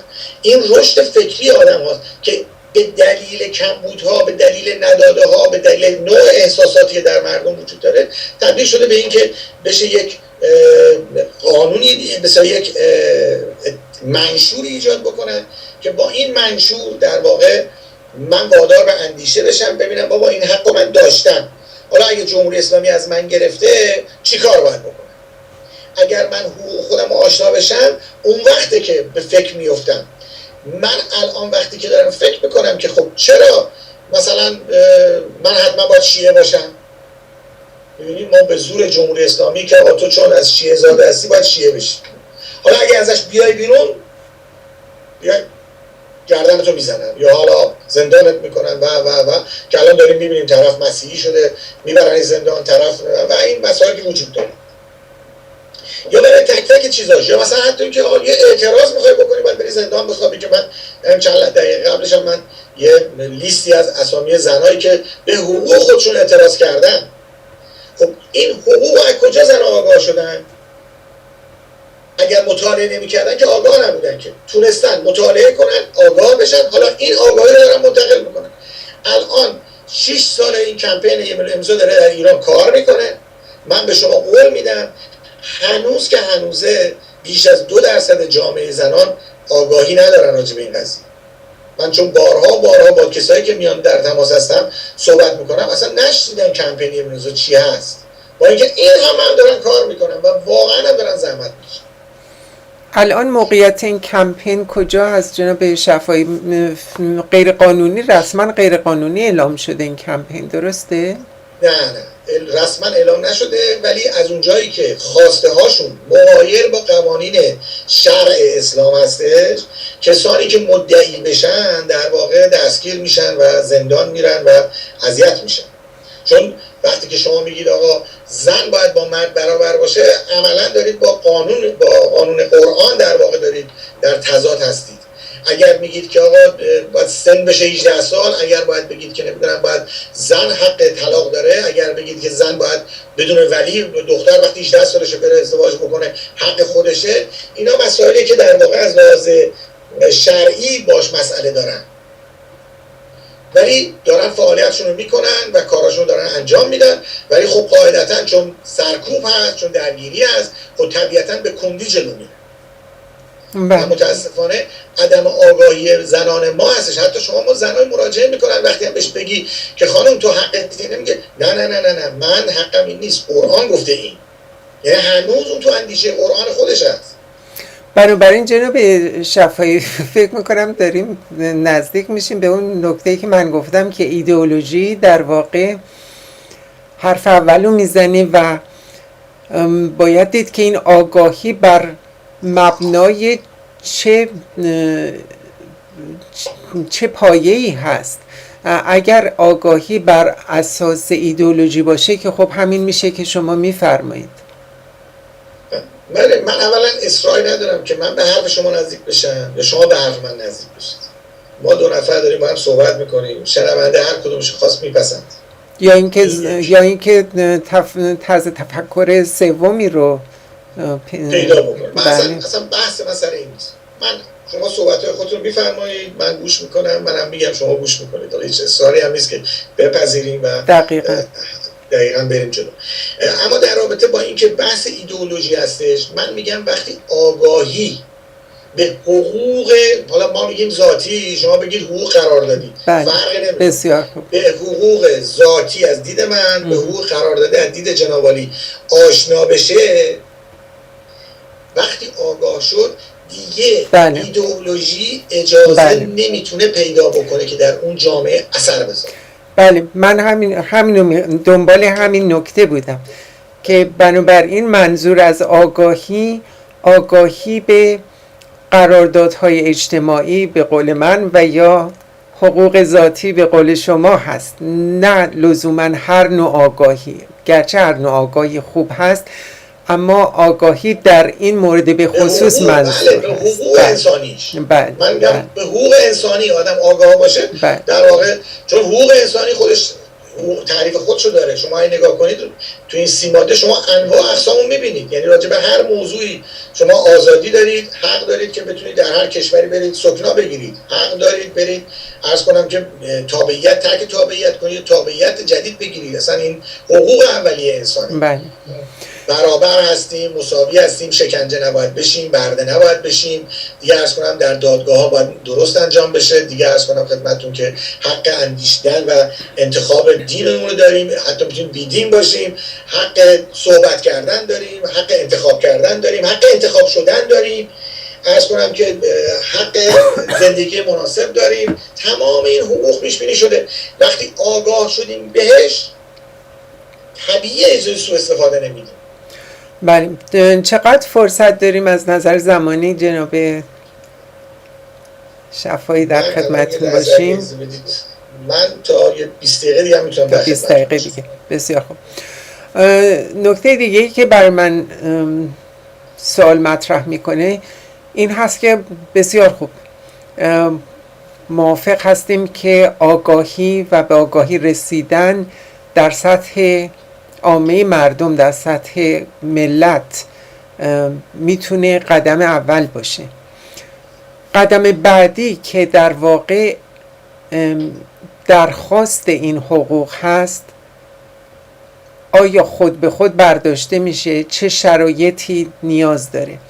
و قدم سومی هم در اینجا هست به نظر من، و اون این هست که رعایت این حقوق در زندگی روزانه ما و نسبت به دیگران، احترامی که نسبت به حقوق دیگران میگذاریم، این یک قدم سومی هست. این قدم دوم و سوم به نظر شما یا بر مبنای رسیدن به اون سطح و درجه از آگاهی خود به خود برداشته میشه یا اقدامات دیگری لازم هست؟ وقتی که من به حقوق خودم آشنا شدم، خود به خود حقوق دیگری رو رعایت خواهم کرد. این یه چیز طبیعیه. وقتی من آگاه بشم که این کار جرم است، برای من جرمه و من مدعی خواهم شد اگه کسی منو بزنه، خب طبیعیه منم حاضر نیستم برم کسی رو بزنم، چون میدونم که اونم این حق خواهد داشت. یعنی من آگاهی من به حقوق خودم اجازه به من نمیده که به حقوق دیگری تجاوز کنم. یعنی این خود به خود انجام میشه. یعنی به نظر من فقط صرف رفتن آگاهی و صرف آگاه شدن انسان ها به حقوق اصلی خودشون در واقع میتونه مشکل حل. خب امیدواریم که اینطور باشه. این آگاهی رو پس بنابراین قدم اول هست که باید برداشت. به چه صورتی میشه این آگاهی رو ایجاد کرد در عامه مردم؟ از کنم که یکی از کاراش کم کاری خودشون زحمت که شما دارید میکشید، مصاحبه میکنید، صحبت میکنید با اندیشه های مختلف، میان راجع به حقوق بشر صحبت میکنن، این یکیشه. ولی جناب بفرمایید. یکی دیگهش میتونه به صورت نوشته باشه، منتشر بشه، در اختیار مردم قرار بگیره. من یه مثال میخوام بزنم. متاسفانه جامعه ما از این بابت خیلی ضعیفه. حتی در دوره محمد رضا پهلوی سال فکر کنم 22-23 بود، اون آیت الله قمی که از رضا شاه بیرونش کرده بود و رفت و تبعیدش کرده بود، وقتی برگشت به ایران یکی از کارهای عمده‌ای رو که انجام داده بود و به شاه نامه نوشت و معترض شد به شاه، این بود که باید زبان عربی در مدارس تدریس بشه. این یک اصل بود که ایشون معتقد بود که باید این کار انجام بشه به دلیل اندیشه خودش. اما هیچ وقت تا این لحظه هیچ کسی اعتراض نکرده به دولت شاه و دولت جمهوری اسلامی که آقا حقوق بشر 3 ماده‌ن در مدارس تدریس بکنید که مردم به حقوقشون آشنا بشن. یه بچه از 7-10 سالگی بایستی بره عربی رو یاد بگیره که بعد یه روزی قرآن بخونه برای خودش.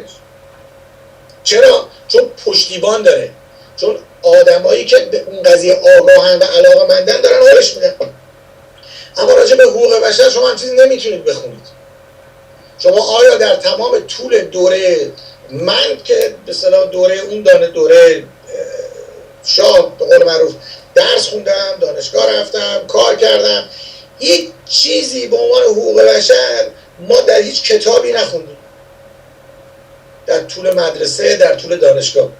خب این در واقع یک نقطه ضعف بوده دیگه. حالا چه اشکال داشت که همون نامه که آقای آیت الله قمی نوشت یه آقای دیگه هم می‌نوشت به آقای شاه که آقا جان این اجازه بدید که تو مدارس تدریس بشه. شاید هم نوشته شده، شما از کجا میدونید که نوشته نشده؟ من درس خوندم. نه منظورم هست که این پیشنهاد این نامه نوشته نشد. میدونم که در پیشنهاد خب ما نشدیم. یک دلیلش میتونه این باشه که اگر این مواد منشور در مدارس تدریس بشن، از همونجا سوال پیش میاد در ذهن دانش آموز یا دانشجو که خب اگر قراره که اینطوری باشه پس چرا این اتفاق نمیفته؟ مثلا در مورد تظاهرات مسالمت آمیز که یکی از حقوق هست، مثلا در مورد تساوی حقوق زن و مرد، مسئله ازدواج و رضایت در ازدواج و موارد بسیاری وجود داره.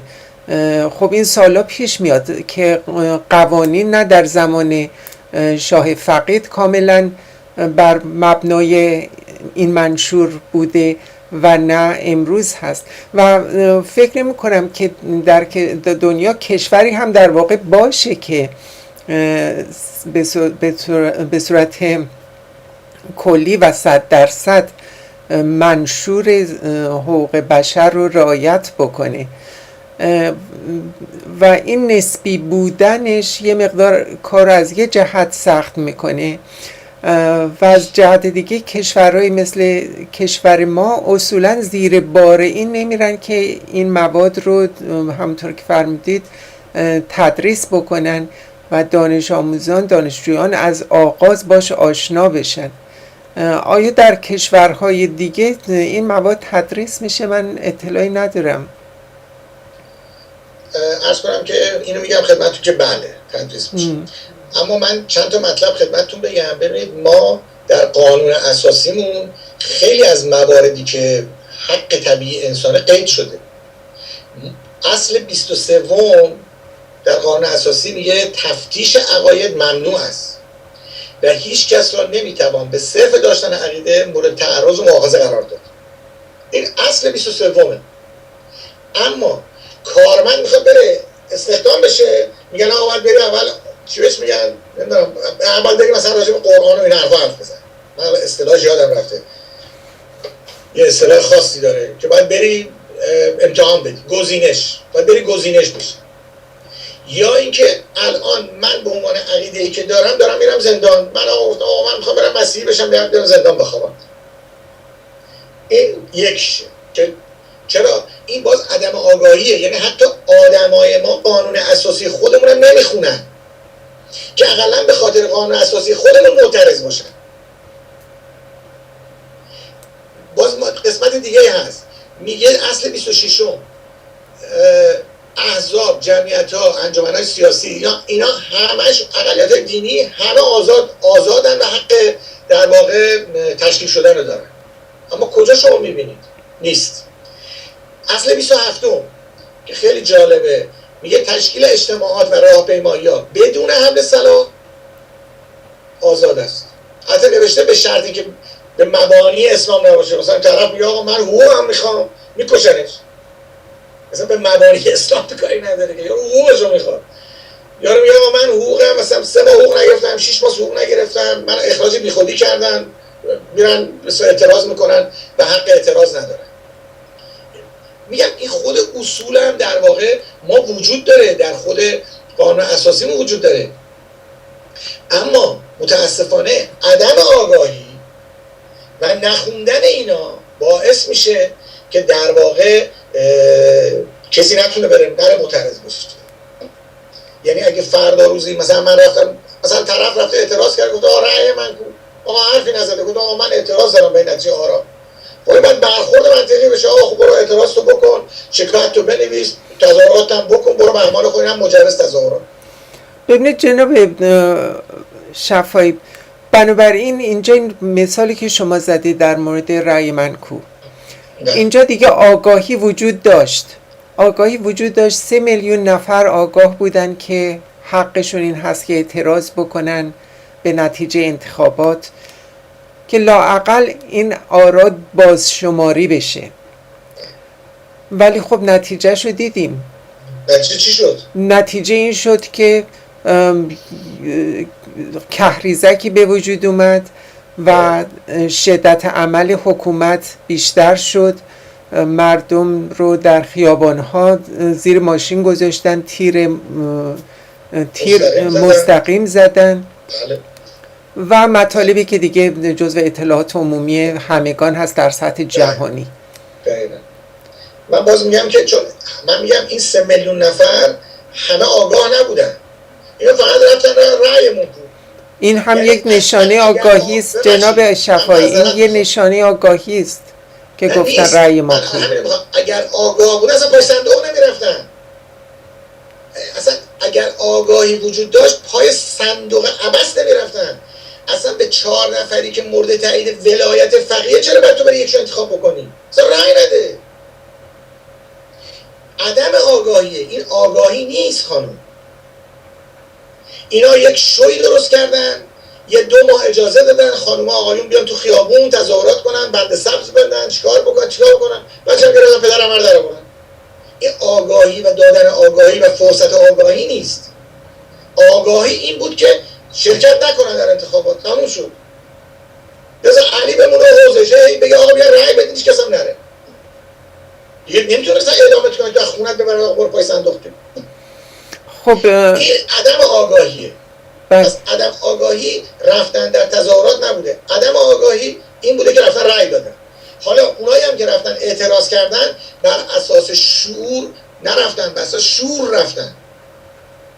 یعنی اگر بر اساس شعور بود، به جای که یهو برن تو خیابون رو سرسام بکنن با 2 تا گوله هم تعطیل بشه یا 3 ماه 4 ماه بعد تعطیل بشه بره، میتونستن یک ارگانی برای خودشون درست کنن، یک اقدامی بکنن، یک ارگان درست حسابی و بتونن اعتراض کامل بزنن که هر وقت اراده بکنن بیان تو خیابون.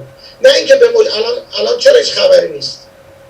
برای اینکه لیدرشون بود آقای موسوی که پسر عموی آقای رهبره، آقای کروبی هم که جز عوامل واخونده است، اصلا موردی نداره که اینا رفتن نشستن بردنشون یه جا، بقیه مردم هم منتظرن که اینا یه روزی یه حرکتی بکنن که همچین اتفاقی هم نمیفته.